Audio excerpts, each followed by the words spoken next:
Ya, selamat jumpa lagi para investor saham yang budiman. Eh, Budi Setianto, kreator dari Stock, eh, aplikasi yang running di Android mobile untuk menghitung nilai wajar saham. Hari ini saya akan membahas saham yang lanjutan dari saham-saham yang top gainer sepanjang 2021, yaitu saham Pratama Abadi Nusa Industri atau PANI. Dan ini naiknya sampai 1.300%-an. Luar biasa. Ya, kita lihat lebih detail. Nah, ini kan daftar daripada saham-saham yang melejit ya, gitu. Sebetulnya kalau dihitung itu lebih dari itu, malah 8.000%. Kalau kita lihat. Tapi nggak apa-apa ya, di sini bisa lah kita robah lah. Emang 8.000 itu. 8.000%. Ya. Oke. Nah, itu kita akan melidiki, akan mengevaluasi apakah saham ini saham gorengan, di mana volume perdagangan itu ciri saham gorengan adalah volume perdagangan naik sangat tinggi setelah saham itu tidak ada kegiatan aktivitas perdagangannya atau tidur atau sepi daripada tradingnya.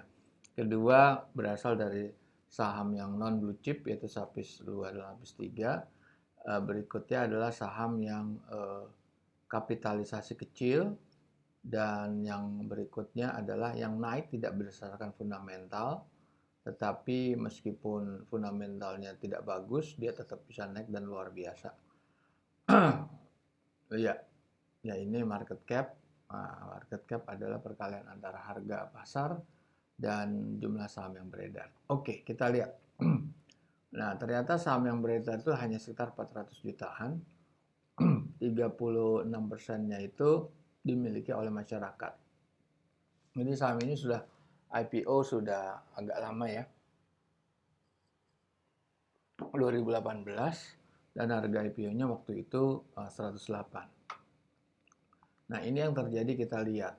Naiknya memang kalau dari angka sekitar 400-500 naik ke sekitar 2.900, ya bisa sampai 8.000%.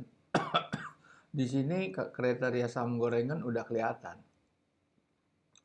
Di sini sepi perdagangan, boleh dibilang itu tidur selama ya kurang lebih 1,5 bulan lah.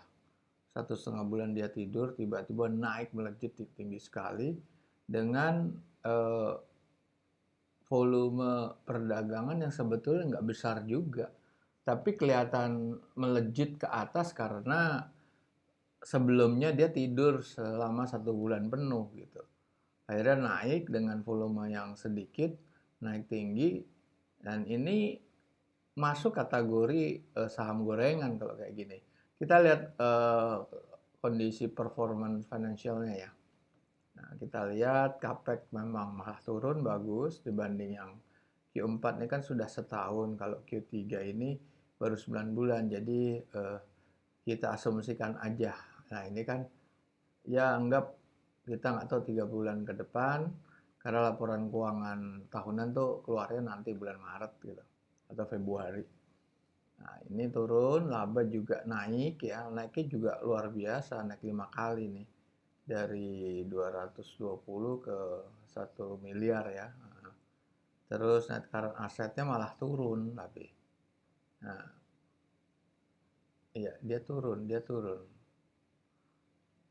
Net apa free cash flow-nya kurang lebihnya sama lah kira-kira. Nah, coba kita hitung valuasinya berdasarkan rumusnya Benjamin Graham, rumus easy stock ya. Nah, ini kalau di laporan terakhir Q3 itu valuasinya hanya 164, sedangkan dia bisa naik sampai 1.600, malah sekarang bahkan sudah mencapai sempat di 2.900. Ya ini terlalu besar, terlalu tinggi. Volumenya aja cuma berapa? 50.000 50.000 volumenya, lembar perdagangannya. Tipis sekali. Ini jelas ini market cap-nya juga cuma 694 miliar, itu karena harganya digenjot tinggi. Nah, sebetulnya kita lihat di 2020-nya, Q4 ya setahunnya. Itu closing price-nya tuh cuma 116. Kalau dilihat IPO-nya cuma 108 loh dia. Jadi sebetulnya dia lama juga nih tidur, lama sekali tidur, tiba-tiba naik gitu.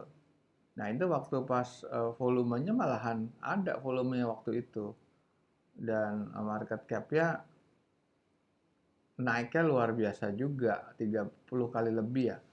13 kali itu karena harganya naik. Nah, kenaikan harga ini kalau dilihat di sini ini kan naik turun kayak jet coaster. Nah, seperti ini tidur sekian lama gitu. Tidur sekian lama. Coba yang bulanan. Nah, dia tuh pernah naik ke situ, pernah naiknya juga luar biasa dulu sebetulnya. Turun lagi, naik lagi. Oh, sorry.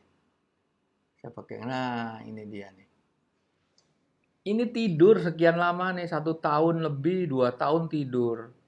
Tiba-tiba naik tajam, dan tidur itu di harga 100 rupiah itu, dan naik tiba-tiba ke 2.900.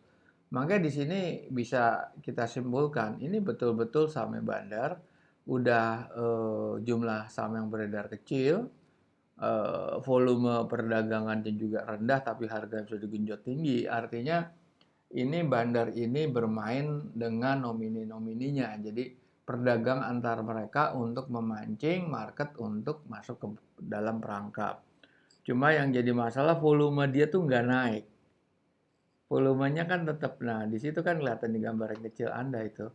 Volume hanya naik itu di awal-awal 2019. Nah, itu naik, habis itu flat terus.